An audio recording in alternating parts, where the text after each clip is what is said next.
그럼 다음 아이템으로 좀 가죠.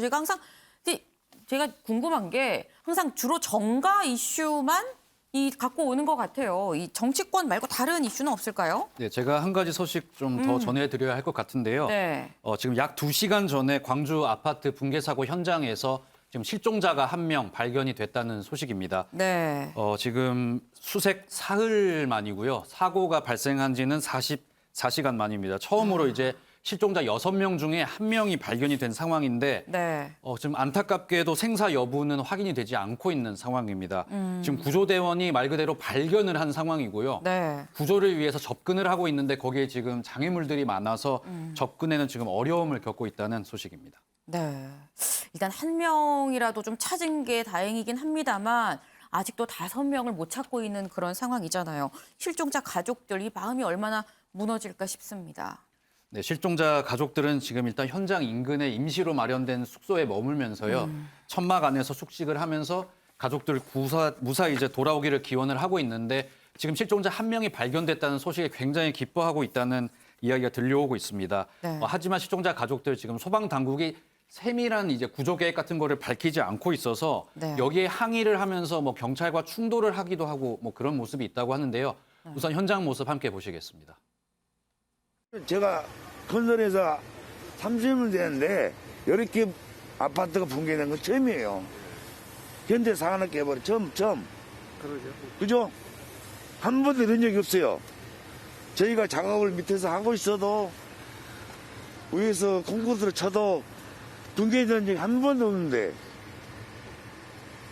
지금 처음이에요, 처음. 이렇게 무식하게 멀어진 거는. 네, 이 마지막 말이 가슴에 팍 와닿습니다. 무식하게 이런 식으로 무너진 건 처음이다라고 이렇게 이 실종자 동료분에게 말씀을 해주셨는데 이 사고 원인이 뭔지를 파악을 해야 되잖아요. 네, 지금 사고 원인에 대해서는 여러 이야기가 나오고 있습니다. 먼저 일단은 콘크리트가 다 마르기 전에 급하게 공사를 진행했다. 이 가능성이 지금 가장 높게 점쳐지고 있는데요. 네. 우선 이 내용 전문가 이야기 함께 들어보시겠습니다. 대기업에서 특히 이런 사고가 났다는 게 굉장히 좀 저도 기술자 입장에서 창피한 입장이죠. 이런 사고는 나서는 안 되는 거죠. 저희가 이제 공학적으로는 28일 이야기를 많이 합니다. 28일이면은 거의 4주 정도 되죠. 그래서 통상적으로는 어느 정도 콘크리트가 좀 안전성을 확보하기 위해서는 2주에서 3주 정도를 견뎌줘야 되는데 아마 여기 현장 같은 경우에는 아마 일주일 만에 한 층을 올렸을 수도 있어요. 실제 난방 조치를 한다 할지라도 이런 날씨다 보면 최소 2주 정도 내지 3주 그 정도는 돼야 다 굳는다고 보는 거죠. 결론을 내보면 지금 전문가 이야기는 공사가 무리하게 진행이 됐다는 겁니다. 빨리 이제 마치기 위해서요. 콘크리트가 이제 굳으려면 시간이 네. 필요하는데 이 굳을 시간을 주지 않고 건물을 계속 올리다 보니까 사고가 발생했다. 이 이야기를 지금 하고 있고요. 아직 추정만 나오고 있는 상황이지만 지금 이 사건도 인재 사고 가능성이 높게 점쳐지고 있는 상황입니다. 아니 이 얘기가 맞다면 2022년에 지금 이 건설 어떻게 보면 가장 기초라고 볼 수 있는 콘크리트 양생이 제대로 안 돼서 이건 좀 아파트가 무너진 게 아니라 거의 뭐 찢어진 그런 수준인데 여기에 대해서 이 공사를 한 현대산업개발은 뭐라고 얘기하는지 궁금합니다. 네, 현대산업개발은 일단 해명을 내놨는데요.